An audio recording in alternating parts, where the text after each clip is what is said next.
I'm Sarah. Teaching vocal lessons is what gets me up in the morning. At 42, I've seen my share of bright-eyed kids dreaming of the big stage. But it was Emma who brought a twist to my tale. 14, with a voice that needed work but had potential. It was her dad, Jack, though, who flipped my world. "Miss Sarah, my dad's here to pick me up," Emma announced one day, her voice cutting through my thoughts like a sharp knife. I glanced up, expecting the usual parent. But there stood Jack. Not what I expected. Tall, with a look of someone who's seen stuff, but kept standing. "Hi, I'm Jack. Emma's been going on about her lessons. You must be Sarah." His voice was straightforward, no frills. I liked that. "Yeah, that's me. Emma's got talent. Just needs a bit more push," I said, offering my hand. His handshake was firm, honest. "Appreciate you helping her out. I'm clueless about this stuff." Her mom was the singer. I caught the past tense. "I'm sorry," I said, the standard response, but his nod told me he'd heard it a million times. "No worries. We're managing. Aren't we, Em?" His look towards Emma was full of that silent communication only parents and kids have. Emma rolled her eyes, the universal kid signal for parents, right, but smiled. "Yeah, we're good." The conversation should have ended there, but Jack lingered. "You know, I'm trying to get her more into music. Keep her busy. Her brother too, Alex. Kid's a ball of energy." I laughed. Music's a great outlet. Keeps them focused on something positive. "Exactly," Jack agreed. "Hey, you ever do group lessons? Or something for a hyper 13-year-old who thinks he's the next big thing?" I shrugged. "I can handle 13-year-olds. Bring him by. We'll see if music or noise is his thing." Jack chuckled, and that sound did funny things to my stomach. "Deal. I'll bring him next time." "Thanks, Sarah." As they left, I shook my head, dismissing the fluttery feeling. Jack was just a dad, a widower, trying to raise his kids right. Nothing more. But life, as I found out, loves throwing curveballs. Jack started showing up more, sometimes with Alex, sometimes alone under the pretext of discussing Emma's progress. We'd chat, and those chats started veering off music more often than not. One day, as autumn painted the world in hues of gold and crimson, Jack turned to me, a half smile on his face. "Sarah, would you consider going out with me? Like, a date?" I blinked, surprised. "A date?" "Yeah," he said, his voice firmer than his casual stance suggested. "I like talking to you. The kids like you. And I want to see where this could go." It was unexpected, this shift from casual chats to the possibility of something more. But looking into Jack's earnest eyes, I felt a pull, an interest I hadn't felt in a long time. "Okay, Jack. Let's see where this goes," I found myself saying, a smile breaking through my usual reserve. Merging into Jack's world was like stepping onto a stage without a rehearsal. Emma was easy, music was our language. Alex, though, was a different beat, skeptical of a new woman in his dad's life, protective of his sister and the memory of his mom. And then there was Mary, Jack's mom, a matriarch with warmth and sharpness all rolled into one. The day Jack introduced me to Alex, the kid sized me up like I was a new recruit. "So, you're the music teacher," Alex said, crossing his arms, his eyes narrowed. It wasn't unfriendly, but it wasn't open arms either. "That's me. And you must be the next big thing in music, from what I've heard," I shot back, trying to break the ice with a smile. He cracked a grin, the skepticism in his eyes softening a bit. "Maybe. Guess we'll see if you're any good." "Challenge accepted," I said, and from there, things started to ease into a rhythm. Alex had energy for days and a curious mind. He didn't take to music like Emma, but he respected the passion behind it. Meeting Mary was another story. She had a reputation for being tough as nails, with a heart of gold hidden somewhere beneath. Walking into her house for the first time, I was greeted with a scrutinizing gaze that could make a seasoned performer sweat. "You're Sarah. Heard a lot about you," she started, her voice firm but not unkind. "Good things, I hope," I replied, trying to keep my voice steady. She chuckled, a sound that carried both warmth and a hint of challenge. "Depends on who you ask. Sit down. Let's see if you pass the test." The afternoon unfolded with conversations that swung from blunt to deeply personal.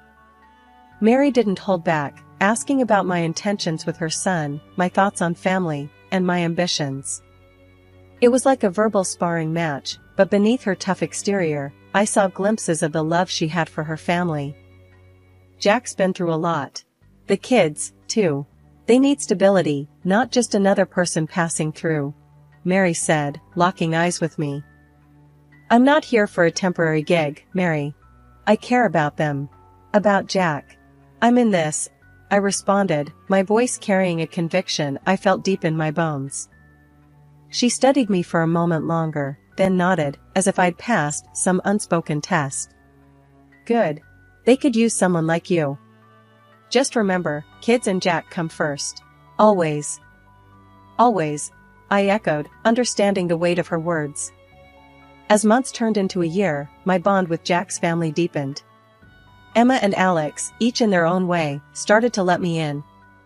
We had our moments, disagreements, misunderstandings, the usual family dynamics, but underneath it all was a growing sense of belonging. Jack's proposal came on a quiet evening, after a day filled with laughter and music. It was simple, no grand gestures, just him and me, and a question that promised a new chapter. "Sarah, I've seen you with the kids, with my mom, with me. You've become a part of us, a part we didn't even know was missing. Marry me? Let's make this official." I looked at him, at the man who had become my unexpected harmony, and without a moment's hesitation, I said, "Yes." The wedding was small, an intimate affair with those who mattered most. Mary, despite her tough exterior, shed a few tears, whispering, "Take care of them, Sarah. Your family now." And as I looked around at my new family, Jack, Emma, Alex, and Mary, I realized I wasn't just stepping into their lives, we were creating a new melody together. One that had its dissonances, but was ours, uniquely beautiful in its complexity. Life with Jack and the kids had settled into a sort of comfortable routine, filled with school runs, music lessons, and family dinners. But as life tends to do, it threw us a curveball that changed everything. Mary's health took a nosedive, leaving her paralyzed and in need of constant care. Jack decided the best thing was to move her into our home.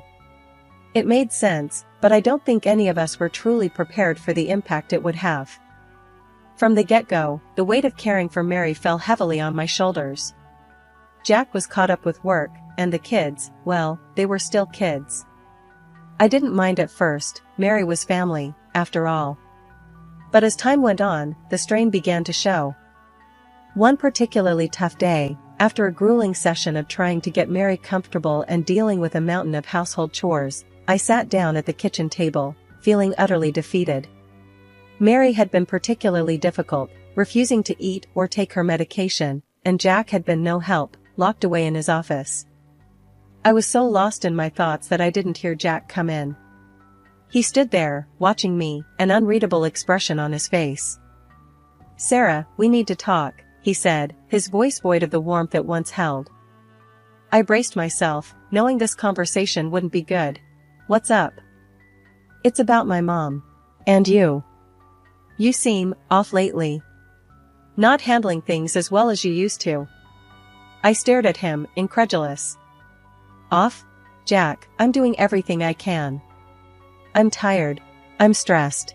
I'm trying to be there for your mom, for the kids, for you. And it's never enough."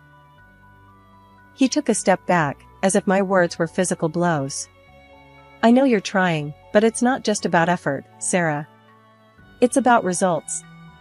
And right now, we're not seeing them." His words were like a slap in the face. Results. As if I was just another employee failing to meet my targets, not his wife, struggling to keep our family together. Years rolled by, each one more challenging than the last. Mary's condition didn't improve, and my relationship with Jack and the kids, especially as they grew into adults, became more strained. The once vibrant connection I shared with Emma and Alex, built on music and mutual respect, faded into polite indifference. Then Mary passed away. It was a difficult time for all of us, a period marked by grief and reflection. I thought, naively, that maybe this would bring us closer, that shared sorrow would mend the cracks in our family. But I was wrong. After the funeral, things took a turn for the worse. Jack's demeanor changed overnight. The man who once looked at me with love and gratitude now regarded me with disdain. "You're just not the same anymore, Sarah," Jack snapped one evening, his words laced with a bitterness that caught me off guard. "You've let yourself go. You're old, you're ugly. I'm tired of you." I stood there, shocked. His harsh words felt like a physical blow, leaving me speechless and hurt. "Jack, how can you say that? After everything?" I started, but he cut me off. "Everything? You mean taking care of my kids and my mother? That was your job, Sarah. I tolerated you because you did the chores, nothing more."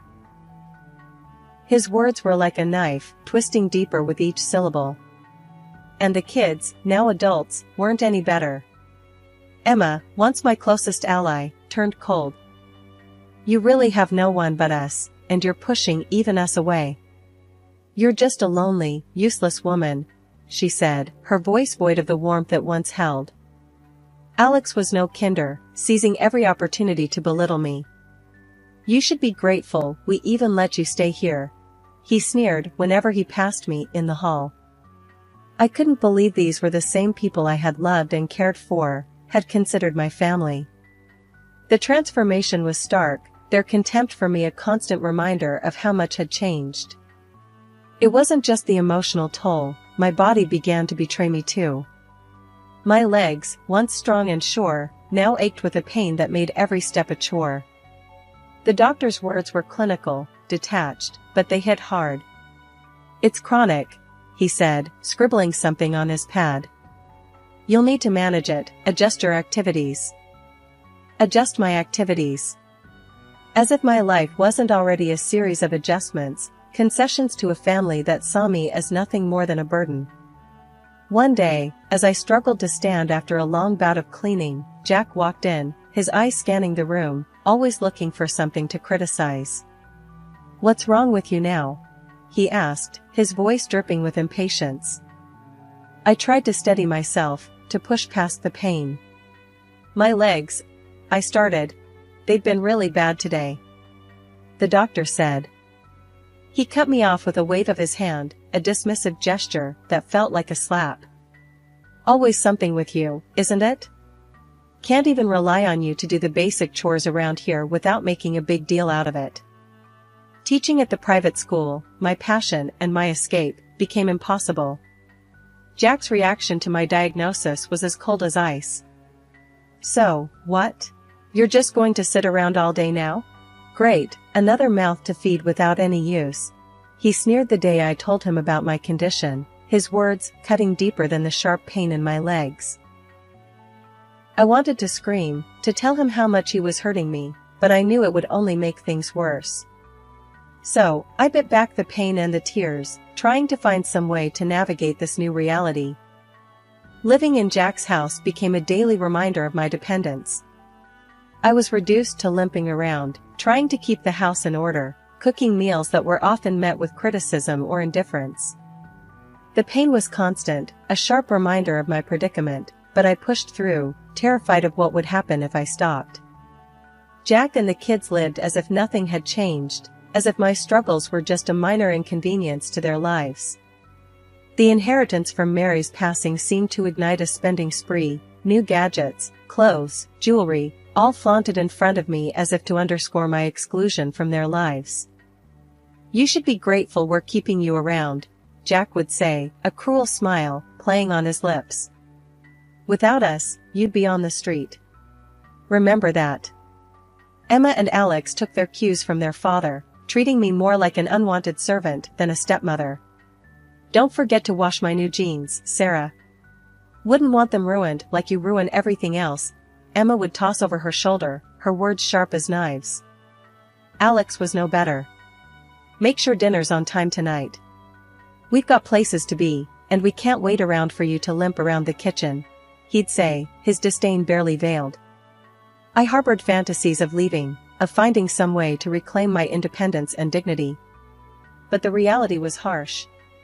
With no income, no savings, and a body that betrayed me at every turn, I was stuck. My dreams of escape seemed just that, dreams, distant and unattainable. In the midst of my lowest point, feeling trapped and useless, I stumbled upon something that sparked a flicker of hope in me. It was during one of those long, sleepless nights, scrolling aimlessly through the internet on my old, barely functioning laptop. I found a forum for vocal teachers giving online lessons. The idea struck me like a lightning bolt. The next day, with the house empty and my heart pounding with a mix of excitement and fear, I set up a makeshift studio in the corner of my room.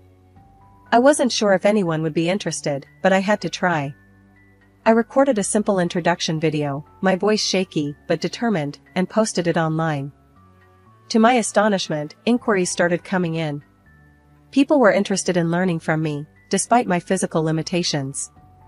For the first time in what felt like forever, I felt valued for my skills and knowledge. Jack and the kids noticed the change in me, but didn't know the cause. "What's got into you?" Jack asked one evening, his tone suspicious as he caught me humming while preparing dinner. "Just feeling a bit better today," I replied, keeping my eyes on the task at hand, hiding the fear that he would disapprove or, worse, try to stop me. He snorted, dismissing my response. "Well, don't get too happy. You've still got your duties around here." I nodded, my heart sinking, but I didn't let his words deter me. The hours I spent teaching online became my sanctuary, a place where I could be myself, share my love for music, and forget, even if just for a little while, the pain and humiliation I endured daily. I invested the little money I made from teaching into better equipment, slowly but surely building my online presence. The physical pain was still there, a constant reminder of my limitations, but when I was teaching, it receded into the background, overshadowed by the joy of connecting with my students. As the months went by, I took a moment to look at the numbers, something I had been avoiding, afraid to jinx it. But there it was, clear as day on my screen. I was making money. Real money. More than I ever made teaching at the private school. More than I ever thought possible from the confines of this oppressive house. And shockingly, more than Jack made with his so-called prestigious job. I remember sitting there, staring at the figures, a mix of disbelief and triumph washing over me. For so long, I had felt like a burden, a financial leech in Jack's eyes, but here I was, earning my own way, and not just scraping by but actually doing better than him. For a moment, I let myself bask in the success, allowing the numbers to speak for themselves. I was doing this. I was making it happen, despite everything that had been thrown my way. It was a silent victory, one I couldn't share with anyone in the house, but it was mine all the same. The betrayal that came was not just a single moment of cruelty, but a culmination of years of disregard and contempt, crystallized into one devastating dinner conversation. There we were, sitting around the table, me serving them as I always did, when Jack decided to drop his bombshell with a smirk that I had come to loathe.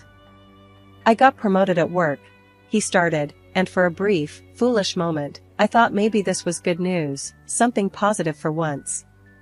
But then he continued. "So, I bought a new house. A better one, fitting for my status."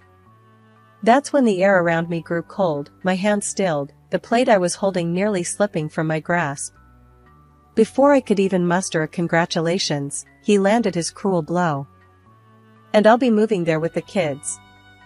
"Not you. You're not coming." His words were like a slap, but the mocking laugh that followed was a knife to the heart. "I mean, come on, Sarah. Did you really think you'd fit in? An old limp like you? No, it's time I found someone younger, more suitable." The laughter that erupted from Emma cut even deeper. "Yeah, and guess what? This old house? Sold. Enjoy the streets, Sarah. I stood there, frozen, as he slid the divorce papers across the table.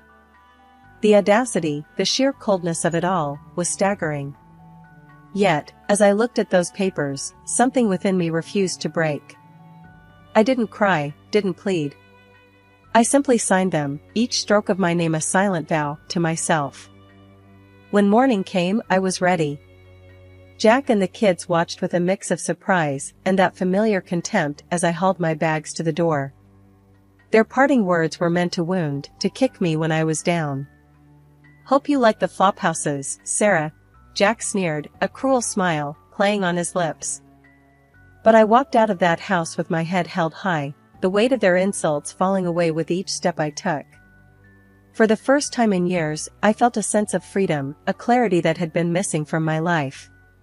Settling into my new rented apartment was like breathing fresh air for the first time in years. It was my space, my sanctuary, where I could dive into my online vocal teaching without looking over my shoulder. Hearing from friends, I found out Jack had moved into that fancy new house with the kids. True to form, instead of being smart with the money from the old house, they blew it on all sorts of nonsense. Typical. That's when I decided to play my hand. Over the years, I'd saved voicemails and recorded moments of their verbal lashings, a dark library of the abuse I suffered. Without a second thought, I sent them off to Jack's boss. It felt like releasing doves into a storm, but these birds carried grenades. The call I got from Jack after was music to my ears, but not the kind I usually taught. "Sarah, what have you done?" he screamed into the phone, his voice a mix of rage and panic. "They're demoting me, cutting my salary. How could you?" In the background, I could hear Emma and Alex, their voices shrill, hurling insults my way. But their words felt distant, inconsequential. "Oh, Jack," I said, a laugh bubbling up. "Looks like you're the one who might end up without a roof over your head. Meanwhile, I'm here, thinking about buying my own place." How the tables have turned. The silence that followed was sweet, filled with their disbelief and shock. Then Jack, ever the beggar now, started his plea. "Sarah, please, you have to help us. We could lose the house. The kids, think about the kids. We'll take you back, I swear. We'll do anything." Hearing them grovel, offering to take me back as if they were doing me a favor, was the cherry on top. Take me back? To be your maid again? No, thanks. I've got better things to do. Hanging up the phone, I felt a weight lift off my shoulders, a final closure to a chapter of my life that had brought me nothing but pain. They were desperate, flailing in the mess they'd made, and for once, I wasn't there to clean it up. Through the grapevine, friends let slip that Jack, along with Emma and Alex, had been evicted. Couldn't keep up with the mortgage, they said. Now, they were crammed into some small apartment, the kids juggling jobs to make ends meet. The twist of fate wasn't lost on me. After everything they put me through, there was a bitter taste of justice in the air. Can you believe it? I mused aloud during a call with one of my closest friends from the teaching community, Lena. Jack and the kids, scrambling to keep a roof over their heads. After all that talk about me ending up in a flophouse. Lena's laugh crackled through the phone. Karma's a real kicker, ain't it? You, on the other hand, are living proof that what goes around comes around. You're doing amazing, Sarah. Then came the opportunity of a lifetime. A well-known music school reached out, having heard of my teaching success. They offered me a position, not just as a teacher, but as a coordinator for their online program. It was more than a job, it was recognition, a chance to influence and inspire on a scale I had never imagined. As I sat down to sign the contract, a wave of gratitude washed over me. To think, not so long ago, I was convinced my life had crumbled beyond repair. And now, here I was, signing a contract that was not just a job offer, but a symbol of my journey from darkness into light. The celebration that night was simple, just me and a few close friends I had made along the way, including Lena, who had quickly become a pillar of support and friendship. As we raised our glasses in a toast, Lena leaned over and whispered, "You're an inspiration, Sarah. You've turned your life into a symphony of success." Her words struck a chord, and I found myself overwhelmed with emotion. "Thank you, Lena. It's been quite the journey. But you know what? I wouldn't change a thing.